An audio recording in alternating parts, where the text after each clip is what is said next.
Social media पर जैन समाज के सबसे लोकप्रिय जैन न्यूज़ चैनल महालक्ष्मी माघ शुक्ल पंचमी आज के दिन पावन दिन 5 फरवरी शनिवार शाम को 8 बजे आपके पास सादर जय जिन के साथ। आज सुबह की शुरुआत बड़ी तेज भूकंप से हुई थी उत्तरी भारत में, पंजाब, हरियाणा, अफगानिस्तान, पाकिस्तान में, जहां उसका मूल केंद्र था। और कहते हैं अब शाम को आज एक भूकंप की शुरुआत हमारे जैन समाज में होगी, जिसकी आज हम खुलासा करेंगे। पर आज बात करें पहले माघ शुक्ल पंचमी की। जानते हैं आप खास बात क्या है? आज होते हैं शुरू दशलक्षण धर्म की शुरुआत उत्तम क्षमा की। कई सोचेंगे कहाँ बात कर रहे हैं, सठिया तो नहीं गए बूढ़े साहब।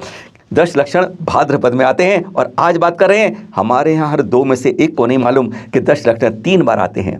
कौन कौन से आते हैं आदों को वह भी नहीं मालूम होगा कि भाद्रपद के साथ चैत्र में भी आते हैं और माघ में भी आते हैं। माघ शुक्ल पंचमी के दिन आज शुरू होती है। हर बार शुक्ल पंचमी होते हैं, दशलक्षणी की शुरुआत हुई यहाँ से। और आज खास बात एक और है, आज की है बसंत पंचमी, जिसे कहते हैं ज्ञान पंचमी। क्यों कहते हैं ज्ञान पंचमी? सोचा है कभी हमने? ज्ञान पंचमी का मतलब हमारे प्रथम मंगलम भगवान वीरो मंगलम गौतमो गणी मंगलम कुंद कुंद आद्यो जैन धर्मो सुमंगलम। गणधर के बाद नाम लिया है कुंद कुंद आचार्य का, जिनकी आज जन्म जयंती है। सबको मंगल में शाप करें और कहें उनके ज्ञान की प्रज्योति हमारे अंदर के तिमिर को मिटा के हमारे अंदर भी ज्ञान का प्रकाश पहले अंधकार मिटे। और आज हम बात कर रहे हैं दूसरे भूकंप की आपके पास। हाँ, तो प्राकृतिक रूप से भूकंप आज सुबह आया था, जिसका केंद्र पाकिस्तान और अफगानिस्तान के बॉर्डर पर था। कश्मीर, हरियाणा, पंजाब में भी उसके झटके महसूस किए गए 7:49 पर आज सुबह, टू बी प्रिसाइज। और इसी तरीके से प्रिसाइज बात कर रहे हैं, यह जो भूकंप जैन समाज पर आया था ना, यह आज नहीं आया। इसकी आवाज़ तो 2 दिन पहले गुरुवार 3 फरवरी को शाम को 6:46 पर टू बी प्रिसाइज हुई थी। कब, कहां पर हुई थी, उसका केंद्र कहां था, यह भी सुन लीजिए। दिल्ली में ही था। और दिल्ली के सबसे बड़ी जगह लोकसभा, सबसे पूजनीय लोकतंत्र का स्थान, वहां पर इसका केंद्र था शाम को 6:46 पर। और यह कहां से आया? वह थी तृणमूल की सांसद मोहिया पात्रा, पश्चिम बंगाल से। पश्चिम बंगाल से वह आवाज दिल्ली में खनखनाट हुई, जैन समाज के लिए जैसे एक भूकंप सा लाकर चली गई।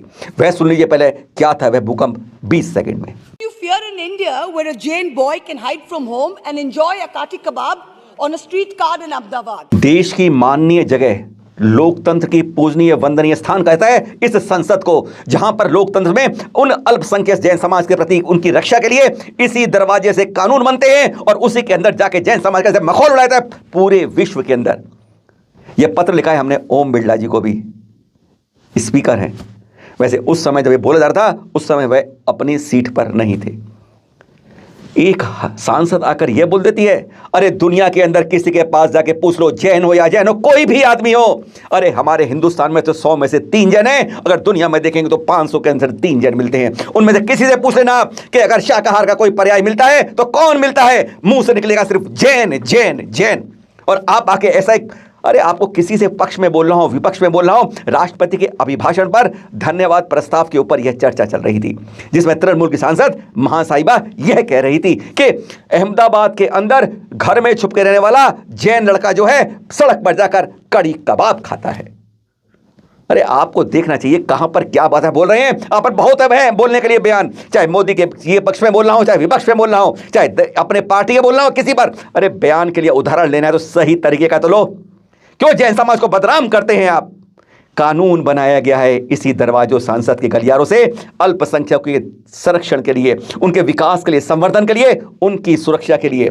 और वहीं पर बैठे माननीय लोग इस तरीके से मखौल उड़ाते हैं। पूरे समाज में नहीं, पूरी दुनिया में बात जाती है। ये बाकायदा नोट होती है, दर्ज होती है और ये कोट होती है।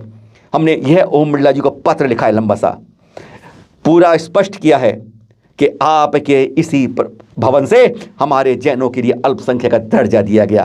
तो अल्पसंख्यक का मतलब यह नहीं कि कोई भी आके उसका मखौल उड़ा दे, बातों को गलत लिख दे। जैन समाज तो कंदमूल आलू तक नहीं खाते जनाब, और आप कहते हैं कि खाते हैं कबाब। अरे शर्म आती है ऐसे मांसाहारी शब्दों से। मांसाहारी लोग इस तरीके से बोलते हैं शाकाहारी समाज के प्रति। हमने यही अनुरोध किया है।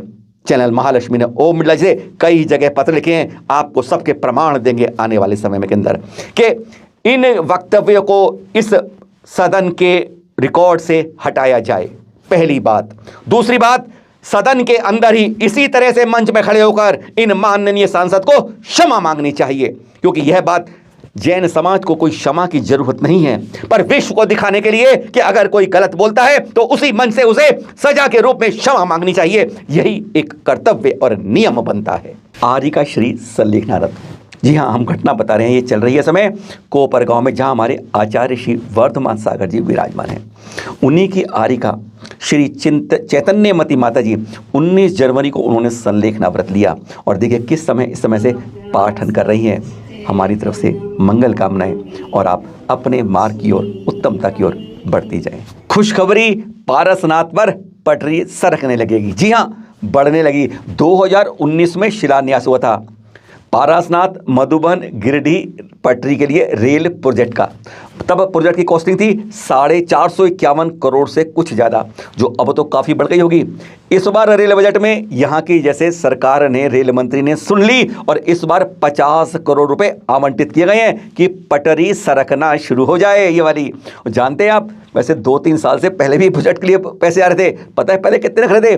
पूरे 1000 रुपये। जी हाँ, 1000। जी हाँ, सही बोल रहे हैं, एक के बाद सिर्फ 3 बंदी। यह पता सरकार की तरफ से, रेल मंत्री से क्यों होती है? जिस फंड को घोषणा कर देते हैं प्रोजेक्ट को, पर काम नहीं करना होता, उसके नाम 1000 रुपये की जैसे न्योछावर राशि रख दी जाती थी कि नाम भी रहे और काम भी ना हो। पर इस बार 50 करोड़ रुपए रखे हैं। वैसे बजट अब 500 करोड़ से ऊपर का हो गया होगा। अब किस तरह पटरी सरकती है यह तो कागजों से बाद में ही पता चलेगा। संभवतः परसों 7 फरवरी को होगा महामिलन, 10 साल बाद। जैसे ये दृश्य देख रहे हैं आप, मुनि पुंगव श्री सुधा सागर जी कैसे आरिकाएं भक्ति कर रही हैं, दीदी बहनें कर रही हैं। देख रहे हैं आप, देखिए कितना मन आनंदित होता है। और इसी तरह से भक्ति करते हुए आप मुनि सुधा देखेंगे जब अपने दादा गुरु और तीर्थंकर आदिनाथ जी के चरणों में होंगे कुंडलपुर के अंदर, संभवतः 7 फरवरी को। इस समय दमोह में है, और अब कुंडलपुर पहुंचने की कहते हैं मात्र 48 घंटे बाद इसी तरीके से महामिलन देखेगा हमारे मुनि पुंगव जी का अपने गुरुवर से और बड़े बाबा कुंडलपुर के श्री आदिनाथ भगवान जी से। और हाँ, कल है खास दिन है हमारे 13वें तीर्थंकर का ज्ञान कल्याणक पर्व। जी हाँ, 11वें 12वें तीर्थंकर ज्ञान कल्याणक 2 दिन पहले हो चुके थे, 3 दिन पहले, और अब आ रहा है कल हमारे 13वें तीर्थंकर का ज्ञान कल्याणक। कल था इनका जन्म, और तब कंपिला नगरी के दृश्य देख रहे हैं अभी मंदिर के, और यहाँ से यहीं पे उनका जन्म हुआ था। आयु थी 60 लाख वर्ष की। 30 सागर बाद 12वें तीर्थंकर के आपका जन्म हुआ था यहाँ पर ही कंपिला नगरी में, और फिर 15 लाख वर्ष का कुमारकाल, 30 लाख वर्ष का राजपाट। फिर एक दिन हिम की बूंद देखते हैं पत्ते के ऊपर किस तरह है, और सूरज की किरण पड़ते हुए नष्ट होने लगती है। बस वैराग्य की भावना बलवती हो जाती है। सहेतुक वन में पहुंच जाते हैं, और जाम वृक्ष के नीचे 3 वर्ष की कठोरता के बाद आपको केवल ज्ञान की प्राप्ति हो जाती है। सौधर्म की आज्ञा से यह कुबेर की रचना होती है समोषण की। 72 किलोमीटर विस्तृत समोषण लगाता है, और आपका केवल काल होता है 14,99,997 वर्ष का, यानी 3 वर्ष कम 15 लाख का। बोलिए 13वें तीर्थंकर विमलनाथ भगवान जी के ज्ञान कल्याण की जय जय जय। अब दृश्य दिखा रहे हैं आपको, कहते हैं हमारी संख्या इस समय 45 लाख है, 44,51,753 टू बी प्रिसाइज।